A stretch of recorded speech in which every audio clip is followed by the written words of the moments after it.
त्रिकोणमिति के कुछ अनुप्रयोग चैप्टर नंबर 9 10वीं गणित के सभी हम फॉर्मूले करेंगे। सबसे पहले हमें पता होना चाहिए कि हमारे पास समकोण कैसे बनता है। ये हमारे पास एक समकोण है, ये हमारे पास 90 डिग्री है और ये हमारे पास है थीटा। 90 डिग्री और थीटा के बीच में हमेशा हमारे पास होता है आधार। थीटा के सामने हमेशा हमारे पास होता है लंब। समकोण के सामने हमेशा हमारे पास होता है कर्ण। तो लंब को हम इंग्लिश में कहते हैं परपेंडिकुलर, डिनोट करते हैं हम P से। कर्ण को हम कहते हैं हाइपोटेन्यूस,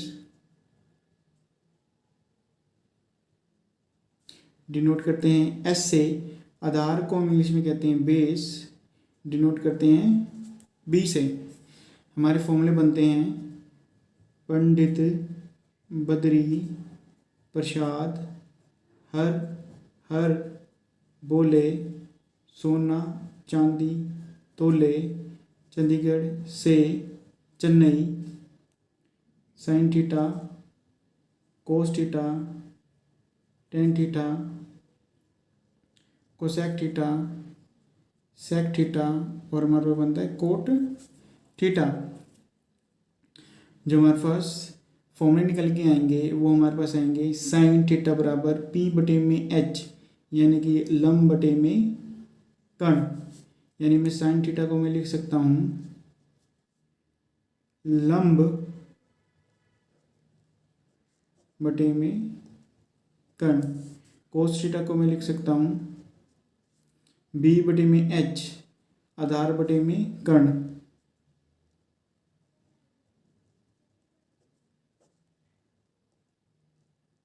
उसी के साथ मैं टेन थीटा को लिख सकता हूँ P/B, यानी कि लंब बटे में आधार।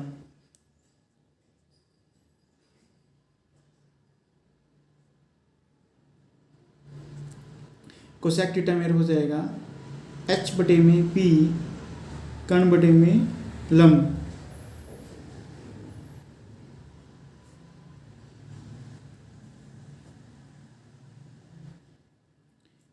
सेक थीटा मेरे पास हो जाएगा कर्ण बटे में आधार और कोट थीटा मेरे पास आ जाएगा आधार बटे में लंब। इसके साथ साथ हमें टेबल भी पता होना चाहिए। टेबल बनाने का सबसे आसान तरीका है कि आपको कुछ फॉर्मूले पता होने चाहिए। साइन थीटा मेरे पास होता है 1 में कोसेक थीटा, कोस थीटा मेरे पास होता है 1 में सेक थीटा, टेन थीटा मेरे पास होता है 1 में कोट थीटा। दोस्तों एक बार इनके फॉर्मूले भी लिख लेते हैं। साइन थीटा मेरे पास होता है 1 में कोसेक थीटा, कोस थीटा मेरे पास होता है 1 में सेक थीटा और टेन थीटा हमारे पास होता है 1 में कोट थीटा। टेन थीटा के हमारे पास एक फॉर्मूला बनता है साइन थीटा बटे में कोस थीटा। तो मैं टेन थीटा को लिख सकता हूँ साइन थीटा बटे में कोस थीटा। इसी के साथ साथ कोसेक थीटा हमारे पास होता है 1 में साइन थीटा,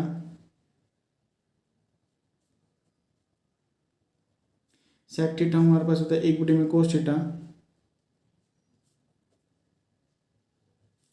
कोट थीटा होता है हमारे पास 1 में टेन थीटा।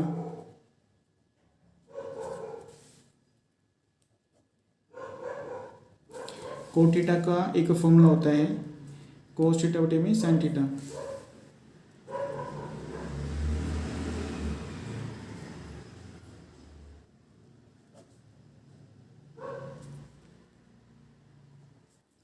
अब हम बना लेते हैं हम टेबल।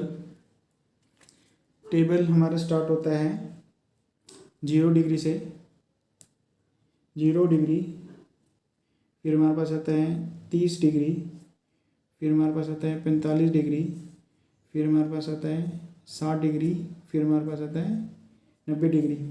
स्टार्ट करेंगे 0 से। 0 1 2 3 4 है, लास्ट में 4 से डिवाइड कर देंगे।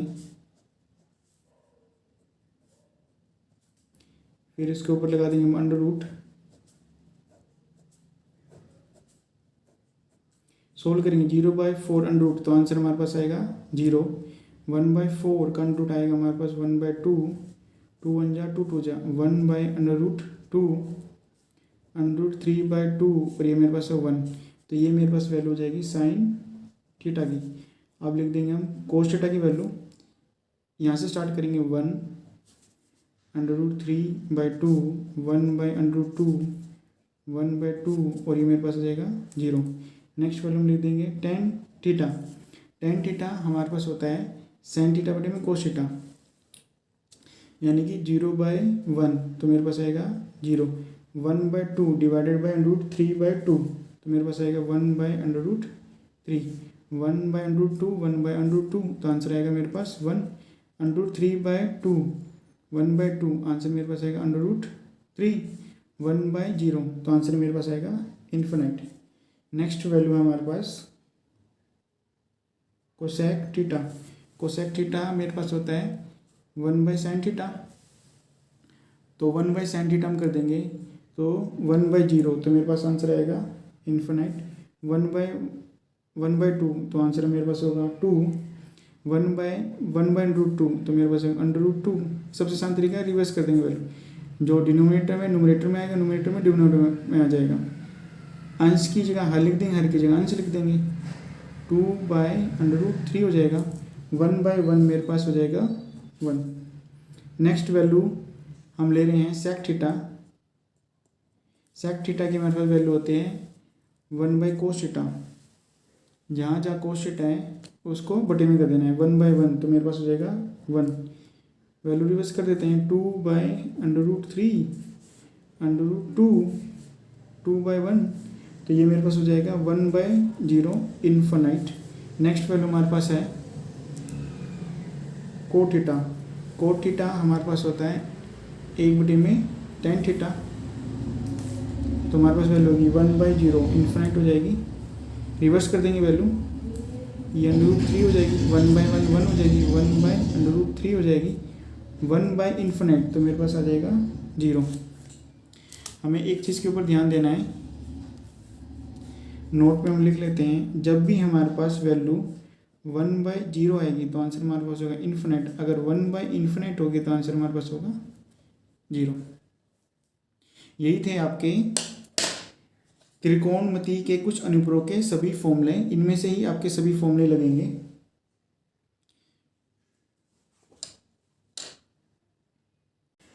उन्नयन कोण एंगल ऑफ एलिवेशन की हम बात करें, हम मान लेते हैं कि हम एक रोड पे के ऊपर खड़े हैं। मान लेते हैं आप रोड के ऊपर खड़े हैं, इसके सामने एक बिल्डिंग है।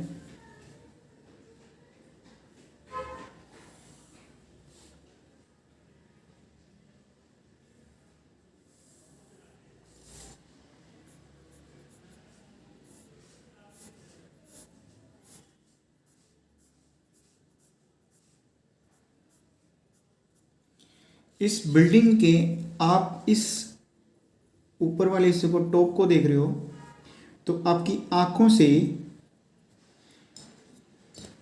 इस टॉप को देखना ही आपका उन्नयन कोण कहलाता है। अगर मैं बात करूं इस लाइन की, यानी कि आप रोड से बिल्डिंग के टॉप पे देख रहे हो, इसको कहते हैं दृष्टि रेखा।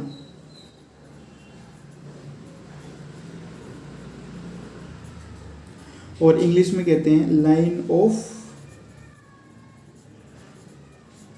साइट। अगर मैं बात करूं सामने वाली रेखा की,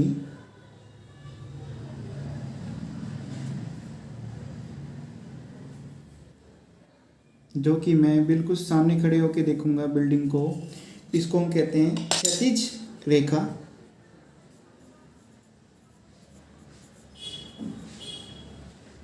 क्षैतिज स्तर, और इसको कहते हैं हॉरिजॉन्टल लेवल।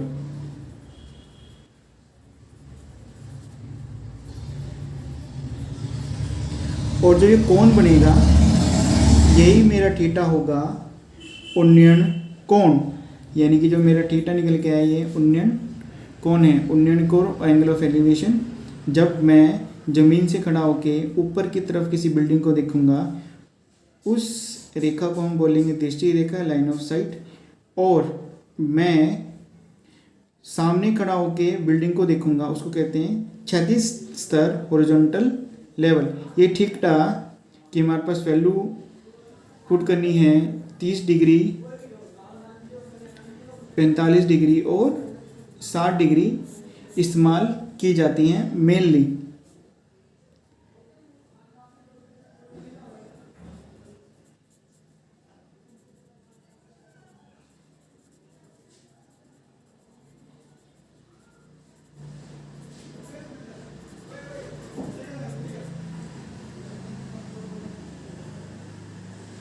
अब नमन कोण, एंगल ऑफ डिप्रेशन। जब मैं किसी बिल्डिंग पे खड़ा हूँ और नीचे की तरफ देखता हूँ तो मेरा बनेगा अवनमन कोण। जैसे मैं एक बिल्डिंग बना लेता हूँ,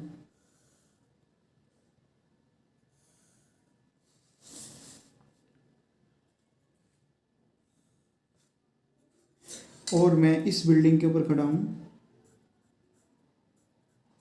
और नीचे की तरफ मैं एक रखी हुई बॉल को देखता हूँ। जो कोण बन के तैयार होगा वो मेरे पास होगा अवनमन कोण।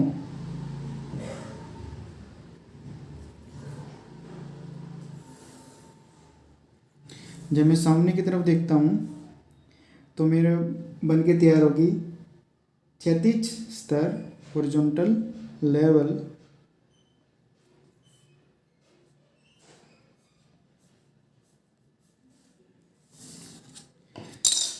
दोस्तों ये मेरे पास है क्षैतिज स्तर, इसको कहते हैं हम हॉरिजॉन्टल लेवल।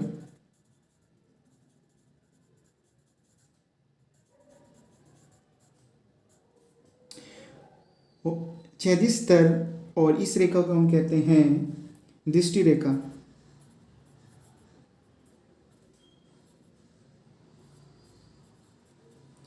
इंग्लिश में कहते हैं लाइन ऑफ साइट। इन दोनों लाइनों के बीच में जो मेरा थीटा बन के तैयार होगा वह होगा मेरे पास अवनमन कोण।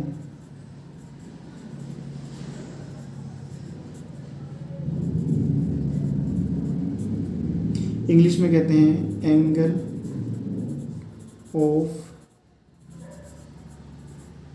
डिप्रेशन। इसी के साथ साथ मेरे पास ये दोनों थीटा मेरे पास बराबर होंगे। ये दोनों थीटा मेरे बराबर होंगे क्योंकि ये दोनों रेखा मेरे आपस में क्या हैं, समांतर हैं। तो दोनों थीटा मेरे बराबर होंगे एकांतर अतः कोण की वजह से। यानी कि जो थीटा है मेरा थीटा के बराबर होगा, ये मेरे पास होगा एकांतर अतः कोण।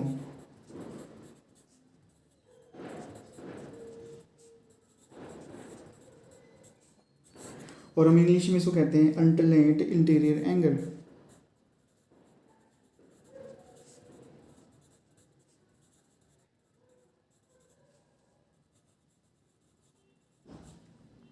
तो दोस्तों यही है आपका अवनमन कोण, एंगल ऑफ डिप्रेशन। सीधी सीधी बात है, जब हम ऊपर से नीचे की तरफ देखेंगे जो इधर वाला जो कोण बनेगा वही होगा मेरे पास अवनमन कोण।